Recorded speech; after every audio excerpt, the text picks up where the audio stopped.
Albert Einstein once said that insanity is doing the same thing over and over again and expecting a different result. According to Dr. Mercola and the film Doctored, although the US makes up only 5% of the world's population, we consume over 50% of the world's pharmaceutical drugs. And on top of that, we're ranked dead last among health and mortality among all developed nations. Now, to put this in perspective, this is more drugs than the next 6 countries combined. So let's think about this for a second.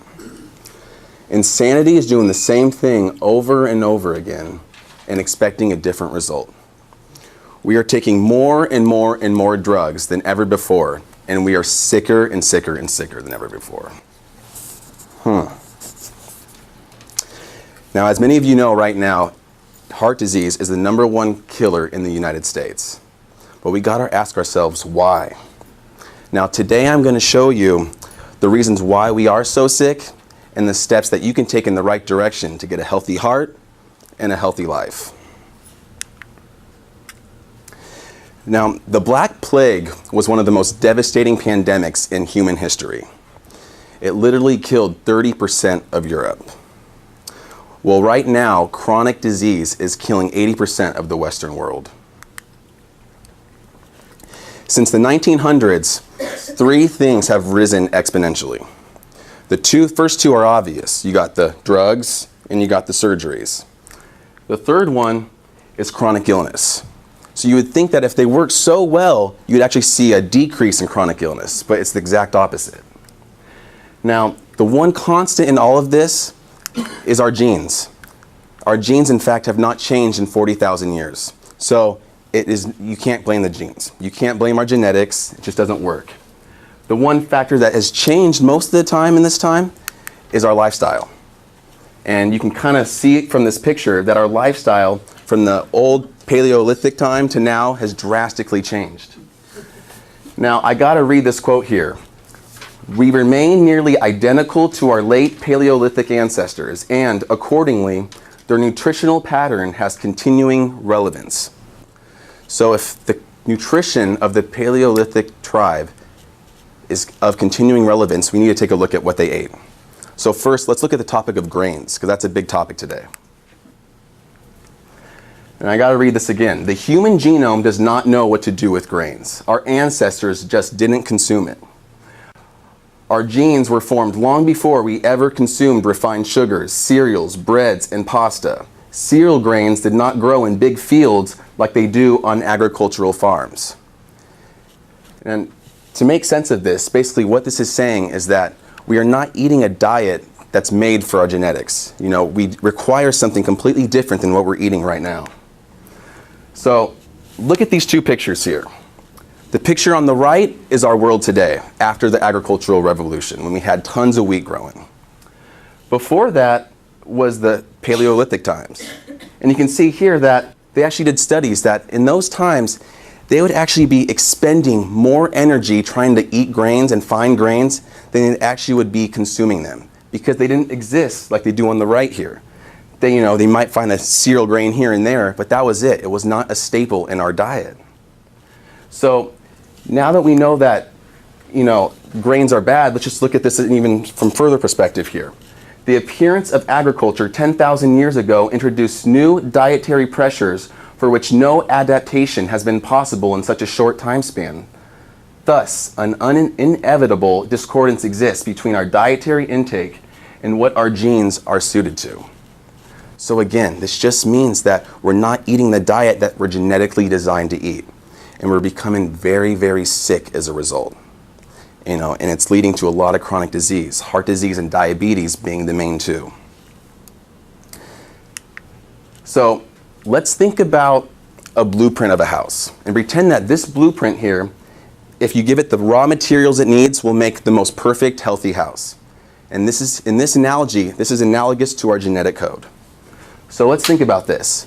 If we give this blueprint healthy wood, a healthy level foundation, healthy insulation, we are going to have the most healthy house possible. But just like with anything, if we give it rotten wood, if we give it an unlevel foundation, if we give it crappy insulation, it's going to be an unhealthy house. But can we blame the blueprint? Can we blame that? No. And it's the same with our genetic code. If you give your genetic code crappy nutrients, if we don't eat, think, and move well in ways that we're genetically designed to, can we blame our genes because we're sick? You can't, because it's been nearly identical for 40,000 years. So it just doesn't happen. So when they say it's genetic, it just doesn't make sense. So now that we know the story on grains, let's look at fat. How many of you remember the low-fat diet craze that's been sparking around America for the last 10, 20 years? I mean, this diet literally made us sick to death. So this is an interesting study, and this really helps prove my point. Eating low-fat diet for 4 years significantly decreased cognitive function and memory and increased your risk of nearly every chronic disease, especially heart disease and diabetes. So eating a low-fat diet made you decrease in cognitive decline and have decreased memory. So when I try to think about this, first I want to say, well, where does memory come from? Well, it comes from your brain. So let's look at this. Your brain is 70% fat. Okay, so that's starting to make sense. Your nerves, every single one of your nerves has a fatty covering called a myelin sheath. Every single one. And that myelin sheath actually helps you conduct nerve potentials. You have 70 trillion cells in the body, and each one has a fatty membrane around it called a phospholipid bilayer. So if our nerves are fat, our brain's fat, and our cells are fat, if we don't eat fat, we're not going to have a healthy brain. We're not going to have healthy nerves, and we're not going to have healthy cells. So no wonder this is going to cause, cognitive decline and memory loss. And what's sad is, thinking back when I was young, I used to eat this low-fat, fat-free diet like crazy. I mean, grade school, middle school, and high school. If I went to the grocery store and I saw a fat-free item and a regular, I'm going to get the fat-free item. I don't want to get fat, right? And then I'm looking at the questionable decisions I made when I was younger. And I'm thinking, well, my mom would call them stupid decisions, but I'm thinking, it's not my fault. Like, I was eating a low-fat diet. Mom, it's actually your fault. You bought the food, So here, to actually illustrate this better, we got to look at the Inuit tribe. This is one of the last hunter-gatherer populations ever to live, and it's actually in Greenland. And they literally ate whale blubber for breakfast. They ate it for a snack before lunch. They ate it for lunch. They ate it for their evening snack, and they ate it for dinner. They literally had the highest fat content in human history. And they did not have one incident of cardiovascular disease. I know. Wow. Seriously. So now that we're looking at fat and we're looking at grains, you got to look at the food guide pyramid that the government promotes. I mean, this is huge, because the food guide pyramid was developed by the U.S. Department of Agriculture, the USDA. And they say that your breads, your cereals, your grains, your pastas should be the staple of your diet, when we now know that we aren't made to have grains. And they want you to use 6 to 11 servings of grains a day. It's like, hello. And then fat, which we now know is completely necessary, that's at the very top of the food guide pyramid. And it says, use sparingly, right? I'm like, okay. So this is the bad news, that this entire food guide pyramid is based on agricultural subsidies and not nutritional science. And what a subsidy is, it's basically the agricultural industry giving money to the government so they can promote this food guide pyramid. So it's all money driven, and it's not based on science, because if it was based on science, they would see that all science points to grains leading to a huge spike in blood sugar, which leads to insulin resistance, which literally causes every single chronic disease known to man, especially heart disease and diabetes. So let's compare the old food guide pyramid that's actually still in use today to a new one that actually Dr. Mercola made up. So you got the staple here on the bottom, the breads, pastas, cereals. And I mean, I even see some white crackers in there, and that bread even looks like white bread. That's real healthy, And on the top, you got your fats and oils, use sparingly. I love that. So what Dr. Mercola did was he literally flipped the entire food guide pyramid upside down. So where you have the fats and oils on top, it's now at the bottom. So on the bottom now, the new proposed food guide pyramid, you got healthful fats and veggies. And then he took the bottom here of the old food guide pyramid, the breads, the pastas, and he put that on the very top, used sparingly, grains and sugar, So it's sad that the complete opposite, if you go by what science says, and that's the food guide pyramid on the right, it's the complete opposite of what our government recommends. And I'm thinking, no wonder we're so sick. We're eating a diet that we're completely not made to eat. I mean, it's pathetic. So we now know that the old food guide pyramid makes us sick, but how and why? And in order to really explain this, it's going to seem like we're going off track for a little bit, because we gotta look at the normal stress response of the human body. So let's just say that you're walking in the forest. You're going on a nice little stroll, and all of a sudden, boom, out jumps a tiger. Okay, what do you do? Well, first, what's going to happen is that you're going to detect this harmful stimuli, and you're going to increase stress hormones in your body. And that's your cortisol, that's your catecholamines, your epinephrine and norepinephrine. Now, those stress hormones are going to act on the heart to increase heart rate, to increase stroke volume, to increase vasoconstriction, and to increase blood pressure.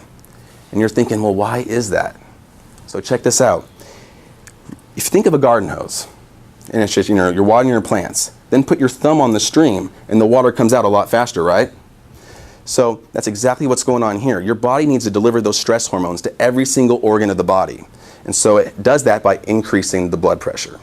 So that's a smart response, yes? So then it's going to also increase clotting factors in the blood. Clotting factors. Because chances are, if you're being chased by a tiger, you might need some wound healing, right? Just in case things go bad, right? You're also going to increase cholesterol. Ugh, cholesterol. God. Cholesterol has three main functions: mood regulation, wound healing, and it's a precursor to all your hormones. So if we're increasing our stress hormones, we need cholesterol in the bloodstream, because that's what makes stress hormones. And we also, just in case we survive this tiger attack, we need a way to regulate our mood back to normal. And cholesterol has a huge part of that. And that's why people who are on statins, a main side effect is depression and suicidal thoughts, because they're not getting that proper mood regulation done. And as well, it also has to do with wound healing. Because again, chances are, if you're getting chased by a tiger, you might need wound healing. Now, it's also going to increase the blood supply to parts of your body and brain that have to do with fear and protection and body breakdown. And you're thinking, body breakdown, that's stupid. But think about it. All your stores, all the energy stores of your body, you want to break them down and put those parts in the bloodstream so you have that available energy to get away from the tiger now. That's not a tiger, but you know what I'm saying, okay? You're going to decrease healing, growth, and repair. Wow. You're going to decrease healing and regeneration. But think about this. It's very metabolically expensive to regenerate your body. So if your number one priority is to get away from that tiger, your body's not going to devote energy into healing your body. Doesn't it make sense? Your number one priority is to save your life and get out of that tiger. And then you're going to decrease your immune system. So your cell-mediated immune system is going to go down if you're being chased by a tiger. Why? Because your immune system is metabolically expensive. Think about when you're sick. If anyone's had the flu or cold out there, are you not tired? And why are you tired? Because your immune system's at work, and it's using all the energy you have. So every time we're sick, we're tired. It's because your immune system is at work. So why would your body want to dictate energy to your immune system when it needs energy now to run away from the tiger? You're going to decrease factual learning and memory. Because when you're running from a tiger, you don't need to learn history, right? It's not a priority. So it's going to block memory and it's going to block factual learning. And by the way, as a side note, thinking of a future stressful event also stimulates the stress response. So kind of like me preparing for this talk, So if I miss any key points here, I have a complete legitimate reason why, because my factual learning and memory is being decreased. But on a serious note, this is also why some people don't take tests well, because they might know the material, but if they're viewing that test as a future stressful event, they're going to go through this entire stress response and their factual learning and memory is going to be inhibited. So that's why some people just can't test well, but they know the material. Now we're going to increase the sensitivity of our sensory organs, because if my senses are heightened, chances are I'll be able to escape the tiger more conveniently. I'll know left from right. I'm going to be aware. Your senses are going to be stimulated. But think about this. If this is a chronic response, say in a school setting, it causes us to be easily distracted. I'm learning about this, I'm looking at this, oh, my arm hurts, oh, this. Does that sound like ADHD to anybody? Literally, that's exactly what it is. You're going to increase blood glucose levels because those stress hormones are going to want to increase blood glucose levels so you have that available energy in your bloodstream ready to go to escape that tiger, because you're going to need a ton of energy in that bloodstream. And you're going to increase your fatty acids in the bloodstream because fatty acids can turn into glucose to use for energy. So this is a normal, healthy response. We're made to have this stress response for acute situations, such as getting chased by a tiger, and it can save your life in a crisis. And so we should be thankful for that. The problem is that we're now using this stress response that was once made to use as acute situations into a chronic setting. So think about this. You have a chronic stressor, and a chronic stressor is anytime you eat, move, or think in ways that are not genetically congruent. So that's eating crappy foods, eating a ton of grains, not eating enough fat, thinking bad thoughts, thinking of past, future stressful events, and not moving. So those are all chronic stressors of the body. So what happens? Well, we know that if you're under chronic stress, like we just learned, you're going to have decreased healing, decreased growth, decreased repair, decreased brain function, immune function, and memory. Does that sound like anybody that we know? I mean, literally. What's the effect on the heart? Because this is really what we're here today, to talk about the heart. But we know that no organ works in isolation. The whole body works together. So the effect on the heart, let's think about this. This chronic stress is going to increase our blood pressure massively. It actually depletes your magnesium levels. Your stress hormones literally block all magnesium. And what does magnesium do? It causes muscle relaxation. So if that heart cannot relax, it's just going to be pumping and pumping harder and harder and harder, literally working it to death. Those blood vessels are going to constrict more and more and more because you don't have that available magnesium to relax. You're literally working the heart to death. On top of that, the blood is becoming super thick because you got let's think about this, the clotting factors, the fatty acids, the cholesterol, and the glucose, all in the blood, making it this kind of sludgy blood. So not only is the heart pumping faster and faster and faster, it's now pumping this thick, fat, sludgy blood. And that's not easy. So no wonder our heart is going, downhill from here. So when you're under chronic stress, you need to increase fatty acids in the bloodstream for energy. But if it's chronic and you keep needing to take away these fat stores and bring them in the bloodstream, your body's going to want to store fat where it's really convenient. So we store fat right here, because it doesn't get much more convenient than having a fat store right here for the body to grab. Sound familiar? Anybody? Your body's not going to grab fat stores from your big toe. It's not convenient. It's going to want to go right here. Right here. So if you look at all this, you got thick blood, your heart's working harder and harder and harder. Is this not heart disease waiting to happen? I mean, this is exactly what it is. So even Dr. Berman did a talk a couple months ago talking about the new studies that's showing that heart attacks are not due, most of them are not due to a clogged coronary artery completely, because your body's smart and has a defense mechanism for that. We actually can make collateral circulation. When they sense that the coronary artery is clogging up, we actually have collateral circulation to defense that. So it's kind of like when you're in a traffic jam, you can take a detour around that traffic jam. Our body can do that. What really causes the heart attacks is an increase in your sympathetic nervous system, which is exactly what the stress response is. Chronic stress. So I literally just thought about this, and I'm thinking of a squirt gun analogy. Anyone heard of a super soaker? Those big old guns? Well, when I was in 4th grade, we moved to a lake house, and we had super soakers on steroids. I mean, these things were awesome. Do you remember those big old guns where you'd put in the water, you'd pull them out, and you just pump them out, and you could drench someone in one soak, easy. You know, it was awesome. You know, so me and my brother would be having these squirt gun fights, and I had a good idea. You know, if I put that squirt gun in the shallow end, all the way to the dirt, the very bottom of the lake, and pulled it up, not only am I pulling up water, but I'm pulling up this smutty sludge, you know, some seaweed, you know, algae, you know, if I'm lucky, you know. And then when I get my brother, not only am I getting him just drenched with water, but I'm getting him filthy with mud, just wet mud everywhere, dripping down his face, you know, awesome. And then if I'm lucky, I get some seaweed on his face, you know. But what I noticed is that when I filled it up with that sludgy stuff, I wasn't able to push that squirt gun as easy, you know, because I'm not pushing just normal water anymore. I'm pushing this thick sludge throughout this tiny little hole.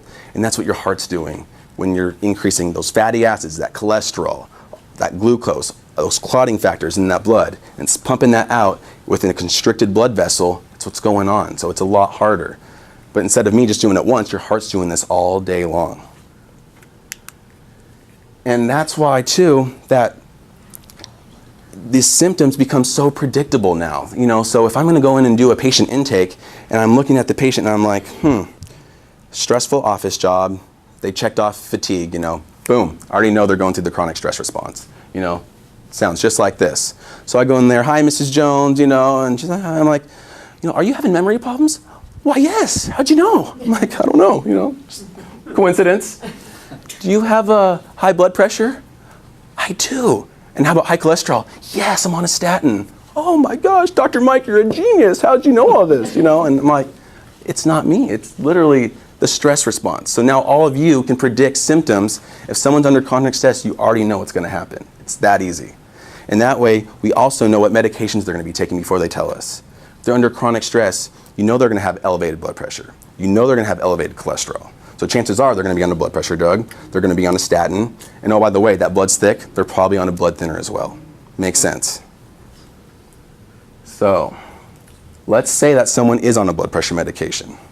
So they're still having that chronic stress response, but now, since those stress hormones can't increase the blood pressure because it's temporarily blocked by that medication, what is your body going to do? You know, your body's like, I need this blood pressure to go up, but there's a chemical blocking that. So what it's going to do, if those stress hormones can't increase that blood pressure, you're going to keep increasing and increasing those stress hormones. But the body's not allowing that blood pressure to go up. So it's kind of like a negative feedback loop where you're going to keep pumping and pumping and pumping, but it's not happening. So then, you know, this patient goes to the doctor and says, you know, doc, I really want to get off these meds, you know, but I can't. And the doctor's like, well, let's give it a try. So what happens once you get off those drugs? Well, think about it. You have such a buildup of those stress hormones in the body that, boom, your blood pressure spikes big time. You know, and the doctor looks at that reading, sorry, Miss Jones, told you so, you know, you got to stay on the meds, you know. But they did not address the chronic stress, this chronic stressor. They didn't address the environment. They didn't address that. And it's no wonder it's going to go up again. So where does chiropractic fit into all this? So another study came out that says this: proper motion and alignment of the spinal synovial joints is a genetic requirement for health, and a lack of proper motion of the spine is a stressor. So not only is poor food choices a stressor, but also lack of movement in the spine in alignment.